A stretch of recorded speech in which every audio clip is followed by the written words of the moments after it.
سمعنا العليم من الشيطان الرجيم بسم الله الرحمن الرحيم والصلاة والسلام على أشرف المرسلين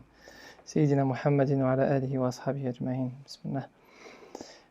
On a décidé, dans le cadre des rencontres autour du Coran, en partenariat avec le Centre Ressources, de lancer un projet en fait d'exposition autour du Coran. On veut essayer de créer une exposition autour du Coran pour faciliter l'accès des gens au Coran, des musulmans au Coran, mais pas que, d'ailleurs même des non-musulmans, et avoir une autre approche qui permette de découvrir ce qu'est le Coran, son histoire, l'histoire de l'écriture du Coran, l'histoire des sciences du Coran, l'histoire des sciences du commentaire du Coran. Donc on va travailler sur cette expo, en partenariat peut-être même avec d'autres institutions, dont certaines ont déjà donné un accord de principe.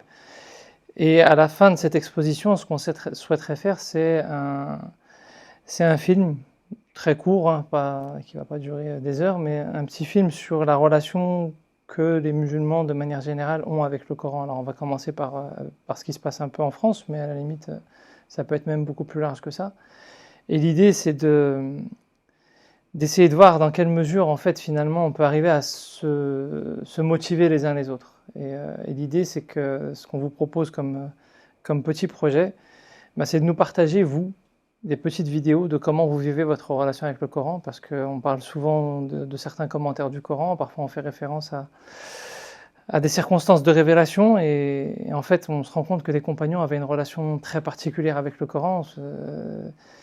C'est un compagnon qui a découvert que Surat al-Fatiha était une guérison parce qu'il avait une telle proximité avec le Coran que quand on lui a demandé de guérir, il a récité Surat al-Fatiha et le prophète a acquiescé en disant oui, c'est une guérison. C'est des compagnons qui s'entraidaient. Omar ibn Khattab qui alternait avec son voisin qui venait à la mosquée de Médine un jour sur deux pour découvrir ce qui avait été révélé du Coran. C'est le même Omar qui...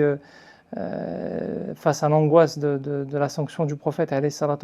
parce qu'il avait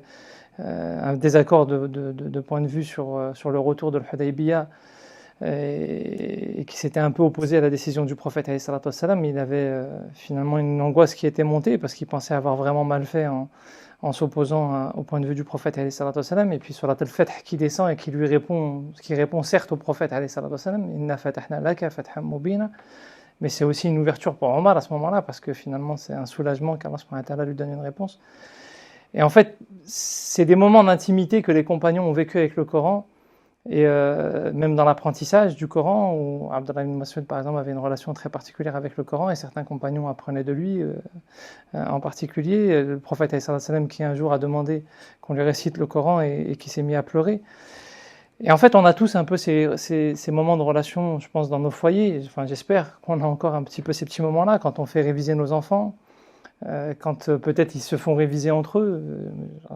J'avais l'anecdote de mes enfants qui récitaient chacun une partie du verset les uns derrière les autres dans la voiture et qui essayaient de se faire réviser ainsi. Parfois dans des situations où on a un malade et que finalement, dans la famille, qu'on récite le Coran sur lui pour essayer de le guérir, et que ça... Finalement, dans cette épreuve-là, ça fait revivre certaines valeurs dans le foyer et ça revivifie certains types de relations. Enfin, peu importe, que ce soit à travers l'enseignement, à travers des moments d'épreuve, à travers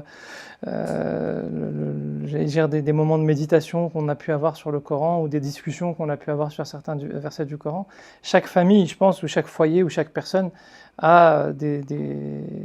un vécu particulier dans la relation avec le Coran, parce que le Coran, c'est un message adressé à chacun d'entre nous,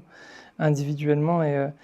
il résonne en nous de manière très particulière et de manière très singulière, malgré le fait que ce soit la parole d'Allah subhanahu wa ta'ala à toute l'humanité, en fait. Et l'idée, donc, ce qu'on vous propose, c'est que tous ceux qui souhaitent nous partager une petite part de leur expérience et de leur vécu avec le Coran fassent des courtes vidéos très succinctes sur des moments vécus en famille sur le Coran, ou sur des scènes même